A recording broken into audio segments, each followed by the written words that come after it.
Can ChatGPT help practicing lawyers in useful ways, especially those with solo or small firm practices? Well, the short answer is yes, it can, and in many ways that are probably surprising to most lawyers. So, if you're not paying attention to GPT technology, now is the time to start. Hey there, I'm Ernie Svensson, and I've been practicing law for over 30 years, and for the past decade I've been helping lawyers learn to better leverage technology to make their practices more efficient and enjoyable. So, back to the question about ChatGPT. Let me quickly show you some examples of what it can do. You can ask it to summarize basic legal concepts, such as what a right of first refusal is, and if you look, you'll see this is a pretty good summary. And it took ChatGPT about 10 seconds to create this summary. How long would it take you to write a summary like this? I'm guessing a lot longer than 10 seconds.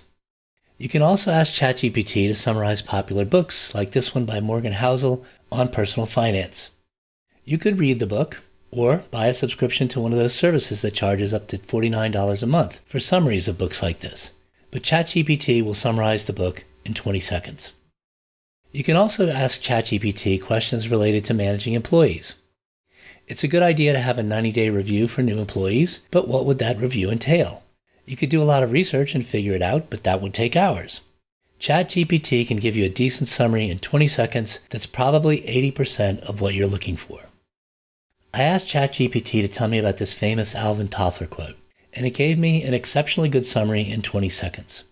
I had read his book Future Shock many times, but I've forgotten a lot, and it would have taken me at least an hour to come up with anything as good as this. The key idea is that because we are living in times of rapid change, we need to keep learning and sometimes relearning things because of the changes in technology and so forth. So after reading this part of the summary, I asked ChatGPT to tell me what lawyers now need to be relearning. And here is what it said. This assessment is uncanny and quite useful for getting a handle on what lawyers should be paying more attention to now. And technology is obviously number one. And you can see number 4 is about remote work and virtual collaboration, which is obviously true. And finally, number 7 is continuous learning, which means that lawyers need to keep learning to stay up to date with changes, even if that means they need to engage in self-directed learning.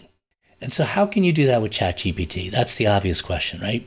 Well, it's one that the lawyers I've been helping have asked me, which leads me to create a new course on how to use ChatGPT in a law practice.